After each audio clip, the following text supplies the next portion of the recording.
जेणे पंढरी सारिखाचे आपला धामणगाव केला, वैकुंठ धीपती विठ्ठल सखा सोयरा जोडियेला, जो का पुनर्वटी भक्त विरक्त विख्यात हा बोधला, त्या श्री संत मानकोजी चरणी साष्टांग मी घातला, आता जैसा आहेसी तैसी आहात, नमो तुझ श्रीरामराया, तुझेनी कृपे रघुवर्या, स्तुती वदावया सामर्थ्य, वचन ऐका कमलापती, माझी कंकाची विनंती, कर जोडी तो कथे काळी, आपण असावे जवळी.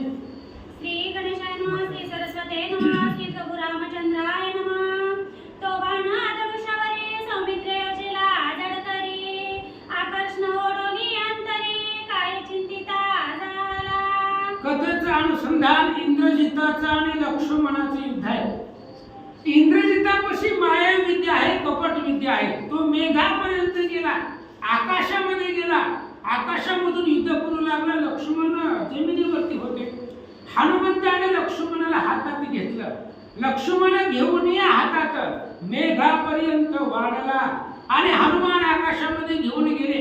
तिथे गेल्यानंतर ना भयंकर दोघांचं युद्ध सुरू झालं. लक्ष्मणजीने एक बाण काढला आपल्या भात्यामधून.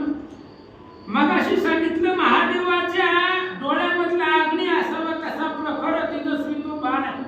त्या बाण धनुष्याला लावला.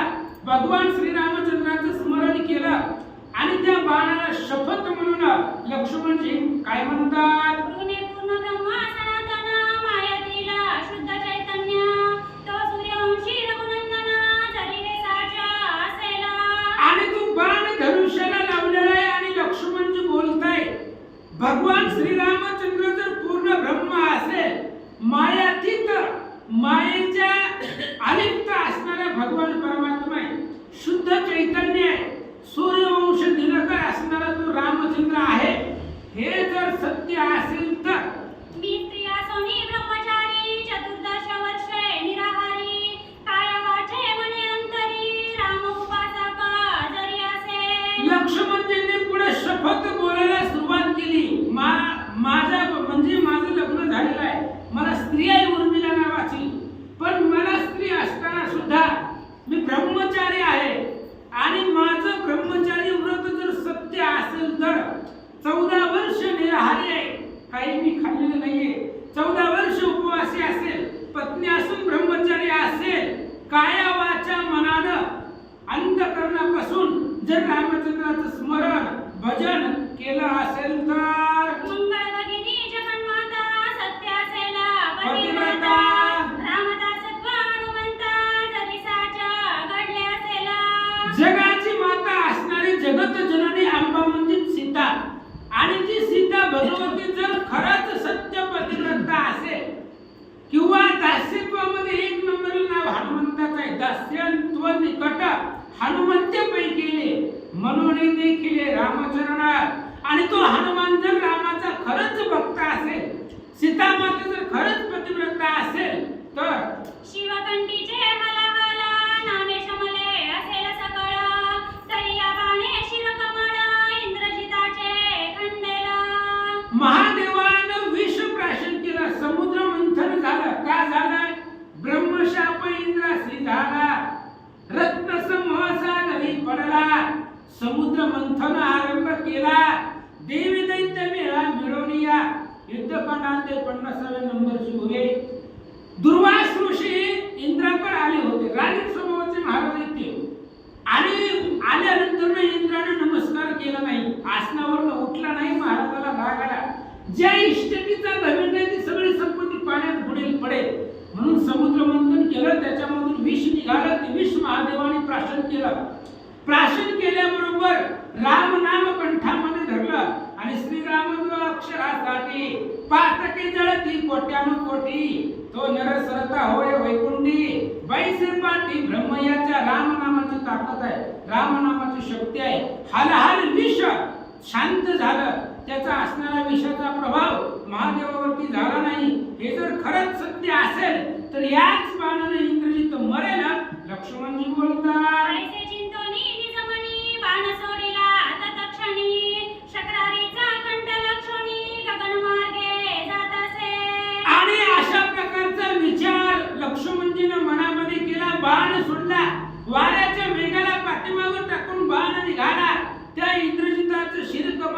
त्याचं मस्तकाचं लक्ष वेध धरून तो बाण धनुष्यापासून निघाला.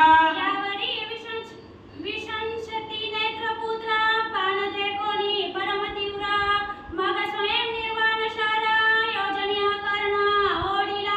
इंद्रजितानं पाहिलं अतिशय दुर्धर आणि वार अशा प्रकारचा बाण आपल्याकडे येतोय. हे इंद्रजितानं पाहिल्याबरोबर त्यानंही धनुष्याला बाण लावला. आकर्ण कानापर्यंत त्या धनुष्याची कानाडी ओढली आणि त्या दिशेने तो बाण सोडू लागला. इतक्यात अकस्मात कान पावला कृतांतवत तेने कंठ आणि भुजत्वरित छेदुनी नेली गगनमार्गे. इंद्रजितानं बाण धनुष्याला लावला. कानाडी कानापर्यंत ओढली. बाण सोडावा एवढ्या वेळामध्ये इतक्या अवसरात ती लक्ष्मणानं शपथ घालून सोडलेला बाण इंद्रजिताच्या जवळ आला. त्याचा असणारं शीर उडवलं गेलं आणि लगेचच एक हात त्याचा धडापासून वेगळा केला. अग्रसुरीने त्वरित कृषीवर कनसे छेदित तैसे शिर भुजेसहित बाणे नेले ते काळी. शेतामध्ये त्या ठिकाणी असणाऱ्या सुरीनं शेतकरी कंस असणारे ते असणाऱ्या काठापासून कंस तोडतो. तशा पद्धतीने त्याचं शिर जे होतं ते मुंडकं त्या असणाऱ्या लक्ष्मणाच्या बाणानं उडवलं गेलं असं महाराज सांगतात. भुजावसुळणी अद्भुत लंकेवरी जाऊनी पडत शिरभूमंडळी उतरत कंदुकवत ते काळी. आणि ज्यावेळेस हात तोडला गेला इंद्रजिताचा तो हात उडाला. आकाशामध्ये युद्ध सुरू होतं दोघांचं निराधार कशाचाही आधार नाही. इंद्रजित रथाच्या बळावरती लक्ष्मण हनुमंताच्या हातात आहे आणि आकाशामध्ये युद्ध चालू असताना त्याचा हात उडवला. तो हात लंकेमध्ये जाऊन पडला आणि मुंडकं जे उडवलं होतं ते चेंडू खाली पडावा त्या पद्धतीने चेंडू सारखा तो असणारा हात शिर जमिनीवरती आदळला. तरुषभे जाऊनी सत्वर वरच्यावरी झेलिले शिरा झाला एकची जय जयकार सुमन संभार देव वर्षती. आणि ज्यावेळेस इंद्रजिताचं मुंडकं खाली पडत होतं त्यावेळेस ऋषभ नावाच्या वानरानं उड्डाण केलं. उडी घेतली आकाशामध्ये आणि ते इंद्रजिताचं शिर जे खाली पडत होतं त्या शिराला झेललं. इंद्रजित मेला. त्यावेळेस सर्वांनीच राम नामाची गर्जना उपस्थित वानरांनी केली. इंद्र संतोष लागूत ऋणे आजी माझे भाग्य उदित दिशा पावलं यथार्थ सुमित्रा सूत प्रसादे. विचार केला ते असणाऱ्या इंद्रानं, कारण इंद्राचा मुख्य शत्रू इंद्रजित आहे. 21 वेळा त्या इंद्रजितानं इंद्राला गळ्याला बांधून लंकेत आणलं होतं. म्हणून त्याने विचार केला इंद्रानं माझं भाग्य श्रेष्ठ आहे. धन्य मी आपले मानिन संचित. लक्ष्मणाच्या पराक्रमानं लक्ष्मणाच्या बळानं माझा मुख्य वैरी तो असणारा इंद्रजित मारला गेला याचा आनंद इंद्राला झाला. शक्राचा हर्ष ते काळी न मायेची नवमंडळी दुदुंबीची गाई लागली ऋषी मंडळी आनंदात. इंद्रदेवाचा आनंदच गगनात समवेत नव्हता. खूप आनंद वाटला इंद्राला. हाती नसती कोटी कपटी असा इंद्रजित होता आणि त्या इंद्रजितला मारलं. त्याच्यामुळे सूरवृष्टी देव लोक फुलांचा वर्षाव करू लागले लक्ष्मणावरती. ऋषी मंडळींना आनंद झाला. सर्व देवलोकांना आनंद वाटला. पुष्पवृष्टी वारंवार सौमित्रावरी करी देवेंद्र इंद्राचा उसळला मुखचंद्र निष्कलंक क्षयरहित. आणि देवलोकांनी फुलांचा वर्षाव ते असणाऱ्या लक्ष्मणावरती करू लागलेले आहे. आणि त्यावेळेस इंद्रजिताचा जो मुखचंद्र होता तो मुखचंद्र इंद्रदेवाचा फुलला गेला. त्याला आनंद वाटला आणि सगळ्या देवलोकांनी लक्ष्मणावरती हनुमंतावरती भक्तावरती फुलांचा वर्षाव केला. इंद्रजित पडिला मेदिनी दीनवदन बळे वाहिनी प्राण जाता तेजी क्षणी इंद्रिय जैसी निस्तेज. इंद्रजित ही मुख्य धुरा आहे. राजा रावणाचं लाडकं पोरग आहे तो मेला. ज्याच्या बळावरती बाकीचं सैन्य आलं होतं तो इंद्रजित मेला पडला. त्यामुळे बाकीचं जे सैन्य आहे त्याच्या बळावरती जीवावरती आलेलं ते सैन्य दशदिशेला पडू लागलं. जसं प्राण शरीरामधून गेल्यानंतर ना बाकीचे इंद्रिय निस्तेज पडतात.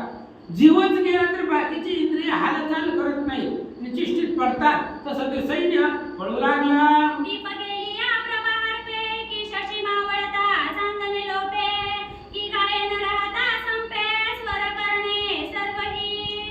दिवा केल्यानंतर ना आता वाऱ्यानं जर दिवा इजला तर त्याचा असणारा प्रकाशही लगेच संपतो. दिवा संपल्याबरोबर प्रकाश संपवा, चंद्र संपल्यानंतर नक्षत्र चांगल्या संपाव्या, त्या पद्धतीने किंवा गायन संपल्यावर सूरही संपला जातो.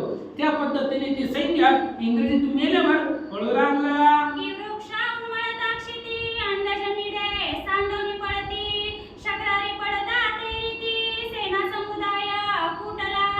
किंवा एखादं मोठं झाड आहे, त्या झाडावरती असंख्य पक्षी असावं, झाड उन्मळून खाली पडावं, त्याच्यावरती लहान लहान पशु पक्षी सगळे उडून जातात, निघून जातात. त्या पद्धतीने इंद्रजित मेला, बाकीचं सगळं सैन्य पळू लागला.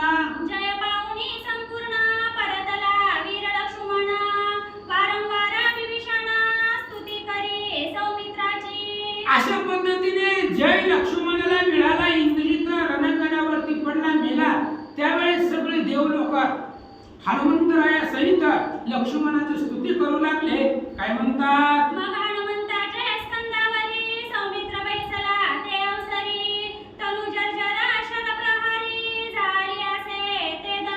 इंद्रजितही योद्धा महाराज, तो काय हलका नाहीये. रावणाचा म्हणजे रावणाला जिथे जिथे अडचण येईल तिथे तिथे इंद्रजित, थोडक्यात इंद्रजिताच्या बळावरती रावण बलवान होता. एवढं बळ इंद्रजिताकडे होतं आणि त्याने असंख्य बाण लक्ष्मणाला मारलेले होते. त्यामुळे लक्ष्मणाच्या अंगावरती असंख्य बाण लागलेले होते. आकाशामध्ये जर हनुमंताच्या हातावरती इंद्रजित लक्ष्मण जी होते, त्यावेळेस हनुमंताच्या खांद्यावरती लक्ष्मणाने आपलं डोकं ठेवलं आणि क्षणभर मूर्छित लक्ष्मण जी हनुमंताच्या खांद्यावरती डोकं ठेवलं पडले गेले.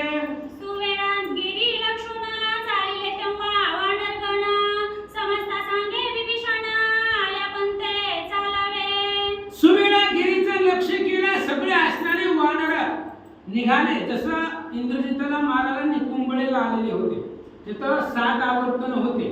ती 7ही आवर्तनाचं छेदन करून आणि ही जी पाठवली होती ती 10 सेनापती होते. एका एका सेनापतीकडे 10,000 सैन्य आहे. रामायणामध्ये वर्णन आहे असं किष्किंधाकांडाच्या 11व्या अध्यायामध्ये सैन्याचे नियोजन करताना. मग असे 10,000 सेनापती त्या सुग्रीवाकडे होते. त्याच्यामध्ये 10 सेनापती होते आणि ते इंद्रजिताला मारायला निकुंभळेला गेलेले होते. त्याच मार्गाने सुवेळागिरीचा पंत लक्ष करून निघालेले होते. त्यावेळेस विभीषणाने सांगितलं, आलेल्या रस्त्याने जावा म्हणून. इंद्रजिताचे विशाल शिर झेलित नेता वृषभ वानरा, दृष्टीने पाहिले रघुवीरा म्हणून संगे घेतले. इंद्रजिताचं भव्य दिव्य शिर होता आणि ते शिर झेलत वृषभ नावाचा वानर निघालेला आहे. जाता जाता उगा हातावर घ्यायचं, उडवायचं, पुन्हा हातामध्ये कॅच पकडायचं. जसं आपण चेंडू कॅच झेलतो त्या पद्धतीने तू उडवत निघालेला आहे. का? रामचंद्रानं पाहावं, रामचंद्र पाहिलं, एवढ्या मोठ्या दुर्धर इंद्रजिताला आम्ही मारलं, याचा आनंद रामाला वाटेल असं त्या ऋषभाला वाटलं असावं, म्हणून शिर उडीत तो रामाकडे निघाला.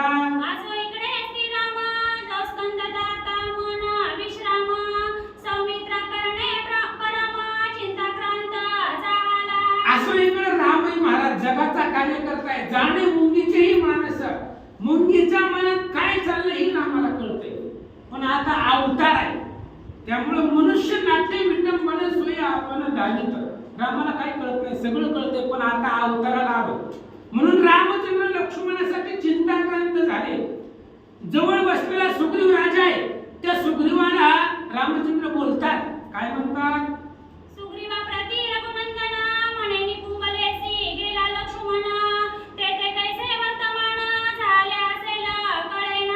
रामचंद्राने सुग्रीवाला सांगितलं, सुग्रीवजी लक्ष्मण निकुंभळेला गेलेला आहे इंद्रजिताला मारायला. ती इंद्रजित मायावी आहे, कपटी आहे, आभेचारिक यज्ञ करतोय. मग त्या निकुंभळेच्या ठिकाणी काय झालं असेल, विजय कोणाचा आहे? ती इंद्रजित अतिशय लागली आहे. काय घडलंय तिथं काहीच कळत नाहीये. सुग्रीवाला भगवंत बोलतात, इंद्रजिताचे युद्ध कठीण अंबासी नागपाशी बांधिले जाण, शरजाळी सेना संपूर्ण खिळवणीया पाडली. अहो इंद्रजिताकडे अद्भुत बळ आहे आणि ते असणाऱ्या इंद्रजितानं शरबंधनामध्ये आम्हाला पाठीमागं पाडलंय. पहिली कथा. आस्त पावता दिनकर 67 कोटी वानर एकट्या इंद्रजिताला. 67 कोटी हनुमंतानं गणित केलं होतं की एकट्या इंद्रजितानं एवढी वानर शरबंधनामध्ये पाडली. आणि मग ती एवढं धुरधर असणारे इंद्रजित आहे, मग तिथं काय झालं असेल काय नसेल याचा विचार भगवंत सुग्रीवाला बोलतात. योद्धा इंद्रजित विशेष बाळदशा सौमित्राचा ऐसे बोलूनी अयोध्याधीशा अश्रुनयनी आणिले. आणि विचार केला महाराज तो योद्धा इंद्रजित विशेष आहे आणि लक्ष्मण कसा आहे बाळदशा आहे. लक्ष्मण माझा बाळ आहे, लहान आहे आणि ते इंद्रजित जुनाट युद्ध आहे. अब एका दिवसामध्ये तिने एवढी वानर मारली पाडली गेली शरबंधनामध्ये. तसंच 18 दिवसाचं महाभारताचं युद्ध झालं. त्या महाभारताच्या युद्धामध्ये शेवटला वैशंपायन ऋषींनी गणित केलं होतं आणि त्या गणितामध्ये त्यांना असं लक्षामध्ये आलं असो रणांगणी जे पडले त्याचे वैशंपायने गणित केले. 66 कोटी वीर पडले लहान थोर मिळवल्या. पांडव प्रतापामधली ती ओवी आहे. आणि अशा प्रकारचं एवढी युद्ध म्हणजे 66 कोटी अख्ख्या 18 दिवसाच्या महाभारताच्या युद्धामध्ये पडली. आणि इकडं इंद्रजितानं सुद्धा आम्हाला पाठीमागं शरबंधनामध्ये पाडलं होतं. तसं माझं लक्ष्मण लहान आहे, बाळ आहे. अशा पद्धतीने भगवान परमात्मा सुग्रीवजीला बोलत होते आणि डोळ्यामधून अश्रुधारा पाण्याच्या धारा रामाच्या डोळ्यातून वाहू लागल्या. सुग्रीव म्हणे रघुपती आपण खेद न करावा चित्ती इंद्रजितासी वधूनी त्वरित गती आता येईल सौमित्र. सुग्रीवाने सांगितलं रामा तुम्ही टेन्शनच घेऊ नका. का लक्ष्मण ज्याच्या बळावरती गेलेला आहे तो हनुमान. आदत दाटुका महावीरा मुखी राम नाम निरंतरा तया कोणार्थ दुस्तरा कार्य सत्वर साधिन. अहो आपण आणि लक्ष्मणाला आणि विभीषणाला जाताना तुम्ही बघा रामचंद्राने ज्यावेळेस इंद्रजिताला मारायला निघाले त्यावेळेस शरण आलेला विभीषण आणि आपला भाऊ लक्ष्मण या दोघांना हनुमंताच्या हातामध्ये दिले होते. म्हणले सांभाळ बजरंगबली तुमच्या हातामध्ये यांना दिले तुम्ही यांचा सांभाळ करा. आणि रावण जर कोणाला घाबरत असेल तर फक्त हनुमंताला घाबरतो. कारण रावणाला माहित आहे राम लक्ष्मणाधी समजता उणे पडता जेत जेता हनुमान पावे तेथ तेथ अटक कार्यार्थ साधोनी. अरे राम लक्ष्मणाला जिथं कमीपणा आहे तिथंही हनुमान आहे. त्यामुळे हनुमंताला रावण जास्त घाबरत होता राम लक्ष्मणापेक्षा. आणि सुग्रीवाने सांगितले हनुमान त्यांच्या सोबतीला आहे त्यामुळे लक्ष्मण इंद्रजिताला मारेल आणि सुखरूप माघारी येईल. तुम्ही टेन्शन घेऊ नका. ऐसी चिंता करिता अकस्मात तो वानर आले पुढे धावत सांगती आला सुमित्रा सूत इंद्रजिता वधूनिया. अशा प्रकारची चिंता राम करत होता. चिंता रामानं करावी का? कारण तो परब्रह्म आहे महाराज. पण त्या रामाला सुद्धा लक्ष्मण भक्ताची चिंता देवाला लागते महाराज. काल परवा नृसिंह जयंती झाली. भगवान नृसिंह प्रल्हादाची चिंता वाटली आणि प्रल्हादासाठी खंबातून प्रगट झाले. म्हणजे भक्ताची चिंता भगवंताला असते. म्हणून लक्ष्मणाची चिंता रामचंद्र करत असतानाच सगळे वानर विजयाच्या थाटामध्ये लक्ष्मणासहित रामचंद्राच्या समोर आले. परमानंदला रघुवीरा सामोरा धावे मित्र कुमारा तो समीपते केला सौमित्रा बाळ सूर्य जयापरी. आणि रामचंद्राला आनंद वाटला की लक्ष्मण सगळे वानर आले. सुग्रीव महाराज पुढे धावले. धावल्यानंतर हनुमंताच्या खांद्यावरती लक्ष्मणाला बाळ तेजस्वी बाळ सूर्य जसा उदयाला यावा लाल भडक तसा लाल भडक तेजस्वी लक्ष्मणाला हनुमंताच्या खांद्यावरती राम आणि सुग्रीवानं पाहिलं. हनुमंताच्या स्कंदावरून खाली उतरला लक्ष्मण सुग्रीवाणी विभीषण हस्त धरुणी चालत. हनुमंताच्या खांद्यावरनं लक्ष्मणजी खाली उतरले. सुग्रीव आणि विभीषण लक्ष्मणाचा हात धरला आणि रामचंद्राच्या निकट जवळ लक्ष्मणाला घेऊन निघाले. हळूहळू चाले लक्ष्मण शरंगी रुतले तीक्ष्ण दृष्टी ते कोणी रघुनंदन केले नमन साष्टांगी. हळूहळू असणाऱ्या लक्ष्मणाला घेऊन निघालेले आहेत. आणि जात असताना बाण लागलेले होते. रामचंद्रांनी पाहिलं लक्ष्मणाला असंख्य बाण लागलेले आहेत, अंगाला रुतलेले आहेत. ते भगवान परमात्मा पाहू लागले. मग उठोनी राजू नेत्र प्रीतीने हृदयी धरी सौमित्र वृतवतीचा सहस्र नेत्र गुरु जैसा लिंगी. भगवान श्री रामचंद्र उठले, आपल्या असणाऱ्या भक्तरूपी लक्ष्मणाला हृदयाला लावून आलिंगन दिलं. वृत्रासुराला मारल्यानंतर बृहस्पतीला आनंद झाला आणि त्यांनी इंद्राला आलिंगन दिलं. तसं भगवंतानं लक्ष्मणाला भेटले. श्रीराम म्हणे सौमित्रा ते तू अवधोनी इंद्रजिता ते ब्रह्मांड भरिले पुरुषार्था ते पराक्रम करुणिया. भगवान श्री रामचंद्र लक्ष्मणाला म्हणतायत, लक्ष्मणा अजिंक्य त्रैलोक्याला अजिंक्य असणारं ते इंद्रजित होतं. इंद्रजित मरत नव्हता, तू अफाट पराक्रम केला आणि दुर्धर इंद्रजिताला मारलं, मला यश दिलं. रामचंद्र बोलतात, कोणासी नाटोपे रावणी तो अवधीला समरांगणी. देवासहित वज्रपाणी आनंदमय झाला. अरे लक्ष्मणाला जगता म्हणे कोणालाही न ऐकणारा तो इंद्रजित आहे आणि त्या इंद्रजिताला सम्रांगणामध्ये तू मारलं गेलं. त्यामुळे इंद्रजित देवांना आनंद वाटला.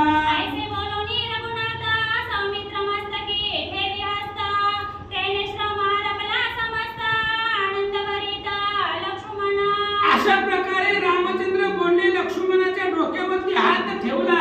भगवान परमात्म्याचा हात आहे, कृपेचा हस्त आहे. झालेला जो श्रम होता, आळस होता, कंटाळा होता किंवा व्यथा होत्या, ती सगळ्या भगवंताच्या कृपाशीर्वादानं संपल्या गेल्या. विभीषण जांबुवंत समस्तासी भेटला रघुनाथ शब्दरत्ने गौरवित धन्य पुरुषार्थ तुमचा पै. विभीषण, जांबुवंत, हनुमंत या सर्वांना रामचंद्र गौरव करतात. कशानं? शब्दरत्नानं. शब्दरूपी रत्न आहे ते. आपण बोलताना कुणालाही चांगलं बोलावं महाराज. साच आणि मवाळ त्या बोलण्यामध्ये प्रेम असावं. तसं भगवान परमात्मा शब्दरूपी रत्नानं त्या सर्वांचा गौरव करतात. पुढे ठेवूनी शत्रूचे शिर वृषभे केला नमस्कार मग म्हणे सीता मनोहर धन्य धन्य वृषभतू. ते वृषभ त्याने इंद्रजिताचं शिर जेने आलेलं होता, तेव्हा असताना ते शिर रामचंद्राच्या पायावरती शत्रूचं इंद्रजिताचं शिर ठेवलं गेलं.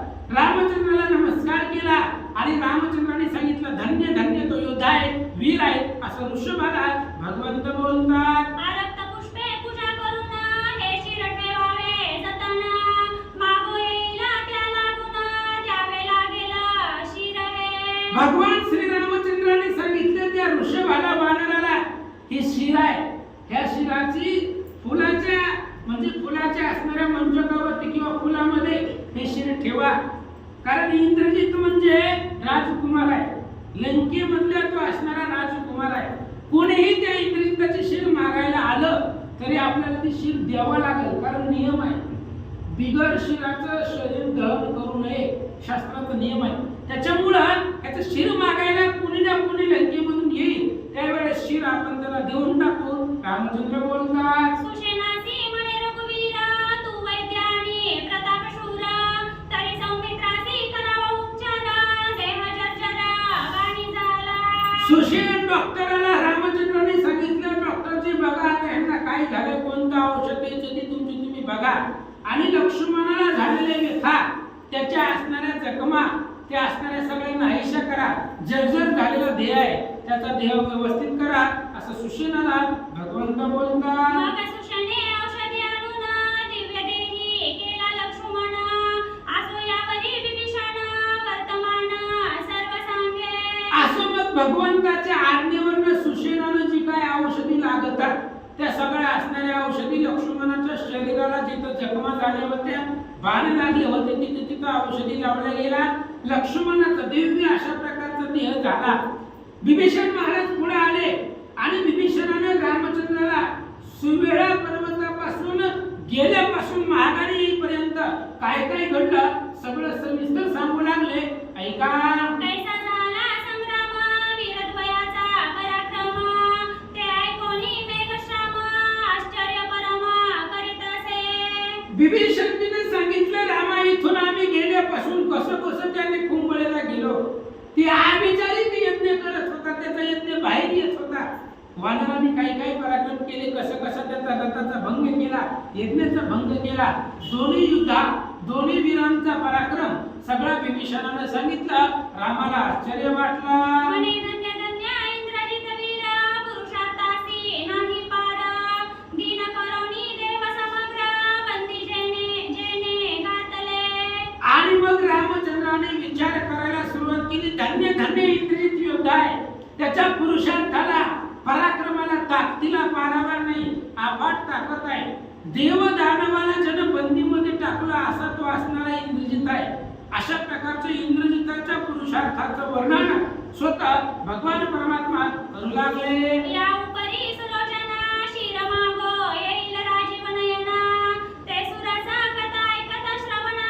सौख्य होईल अत्यंत ग्रंथकर्ते श्रीधर स्वामी सांगतात आता पुढच्या अध्यायामध्ये सती सुलोचनेची कथा आहे पतिव्रतामध्ये सतीत्व जिच्यापाशी ती सुलोचना आणि ती सुलोचना रामचंद्रापाशी आपल्या नवऱ्याचं शिर मागण्यासाठी येणार आहे आणि त्या सती सुलोचनेची कथा ऐकल्यानंतर जीवाला समाधान वाटणारी त्या सतीची कथा आहे म्हणून ऐका महाराज सांगतात रामविजया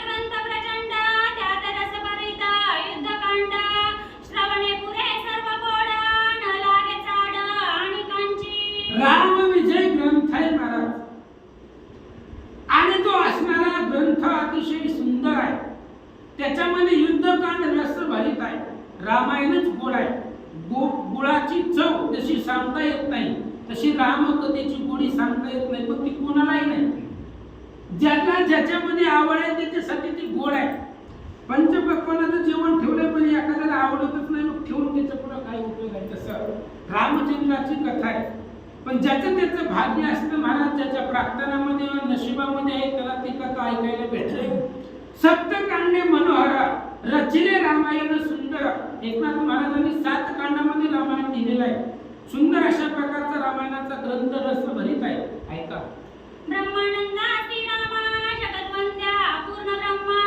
श्रीधर वरदा नामा पूर्ण कामा अभंगा आणि रामायणाचा ग्रंथ अतिशय श्रेष्ठ आहे सुंदर आहे एकनाथ महाराज सांगतात ग्रंथा माझे ग्रंथ वरिष्ठ भावार्थ रामायण असे श्रेष्ठ एकनाथे सोये घेऊन कष्ट रामायण रचिले अशा प्रकारची रामचंद्राची कथा आहे श्रीधर स्वामी ब्रह्मानंद हे त्यांचे वडील आहे तो ब्रह्मानंद महाराज माझा पिता सावित्री नामे माझी माता त्या दोघांना नमस्कार करून या अध्यायाचे कथानक संपवतो महाराज बोलतात स्वस्ति श्री बाबाराम ग्रंथ सुंदर संबंध वाल्मिक नाटक आधार सदा परिसुत